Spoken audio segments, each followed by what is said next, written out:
Mabusisi ang pagkakagawa ng magarang yate ni dating Ilocos Sur Governor Luis Chavit Singson na sinasakyan ng mga kandidato ng Miss Universe pa Batangas. Nagkaroon po ng pagkakataong malibot yan ng ating kasamang si Connie Sison. At narito ang kanyang report.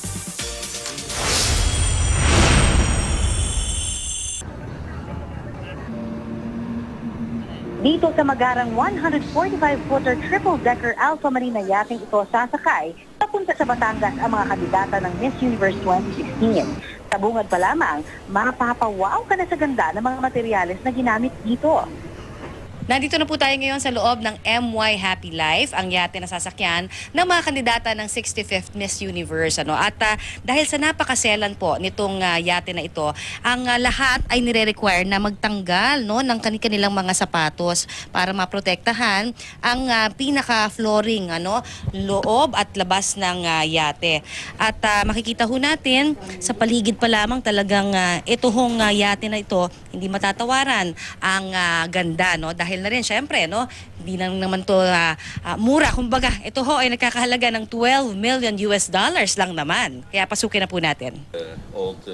Mamahalin at kakaibang mga materyales ang makikita pagpasok pa lamang sa receiving area o sala ng MY Happy Life. These are special tables. The wood is imported from India. It's Indian railway wood, so it's like 300-400 years old. And then marble in between. And then what about the rooms? Did you have to refurbish everything? Yeah, we put new carpets in the rooms.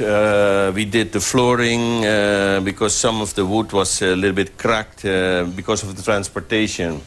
The yacht was put on a big cargo ship and then from Genoa to Hong Kong, but they had 30 feet high waves. Right. Is this made of teak wood? Yeah, this is very special teak wood. Very expensive. This is the formal dining area, and then we have an outside dining area at the second deck, and then casual at the third deck. Mayroong kabuang 16 executive rooms ang yating ito. May enjoy din ang karaoke room na kumpleto pa sa strobe lights, state-of-the-art sound system, at viewing deck kung saan inihahanda ang catering at mesa para sa mga kandidata. Mayroon din itong kumpletong kusina. This is a fully equipped kitchen, 3 ovens, microwave, 2 refrigerators, 2 freezers, and then fully equipped with anything you can think of. Ang opisina may wifi kaya po pwedeng magtrabaho kahit nasa gitna ng dagat. At syempre ang control room, high-tech din. At naririto na po tayo sa ikatlong palapag ng yate ng MY Happy Life kung saan ito po ang sinasabing isa sa pinakamagandang lugar ng yating ito. Makikita rin natin dito ang speedboat na maaaring maibaba sa pamamagitan po nitong crane. Gayon din, ito pong jet ski. So nakikita natin yung pagka-high-tech ng buong lugar na ito. At of course may jacuzzi kung saan maaaring magtampisaw mamaya ang mga kandidata. At mag-lounge o magpahinga naman ang ilan sa kanila dito sa couch at of course sa pinakamataas na bahagi kung saan ay maaari naman silang mag-sunbathing.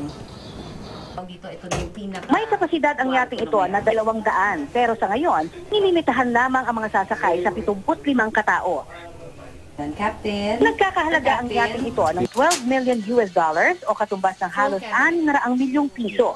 Ginastos ang pamuli ng $1 milyong para sa renovation, partikular na pinaganda para sa mga espesyal na panauhin ngayong araw. Ang nagagandahang contestants ng Miss Universe 2016.